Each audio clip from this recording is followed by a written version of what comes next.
इथं मुंबई खेतवाडी गणेश मामाचा मुलगा आहे. खेतवाडीमध्ये खूप आनंद झाला. आमचे हे महेश भाऊ दिदे मराठा सेवक जर समाज कार्यासाठी नेहमीच तत्पर राहिले. त्यांनी काल खेळी वाटप केली. त्यांची आमची अचानक भेट झाली आणि त्यांनी सर्व खेतवाडीचे गणपती व्हीआयपी दर्शन आम्हाला 2 मिनिटात दिलं आणि त्यांच्या मामाच्या घरी आचार्य हे मामा आहेत त्यांच्या घरी आणलं आणि इथं सुद्धा आम्ही गणपतीचं दर्शन घेतलं. एवढं आपल्या मराठा बांधवाचं प्रेम बघून आम्ही खूप खूप भारावून गेलो. असेच आम्हाला प्रत्येक क्षणाचे असं वाटलं नाही की आम्ही गावात आहेत. आम्हाला असं वाटायला की आम्ही आमच्या घरीच आहेत.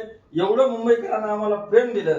पहिले एक दिवस आम्हाला खूप त्रास झाला, पाणी नाही भेटलं, आम्ही रस्त्यावर काढले, खूप त्रास झाला. पण गावाकडून आता पाण्याचे ट्रक येत आहेत आणि मराठा आरक्षणासाठी खूप मोठा पाठिंबा मुंबईकरांनी सुद्धा दिला. त्याबद्दल त्यांचे धन्यवाद. जय शिवराय, जय शंभूराजे. असाच आरक्षणाला पाठिंबा द्या आणि आपण या सरकारच्या छातीवर बसूनच आरक्षण घेणार आहोत आणि हे आरक्षण घेतल्याशिवाय आपण मुंबई सोडणार नाही. आणि तुम्हा मुंबईकरांना जे त्रास झालाय त्याबद्दल सुद्धा मी थोडीशी माफी मागतो. जय शिवराय, जय शंभूराजे. एक मराठा लाख मराठा.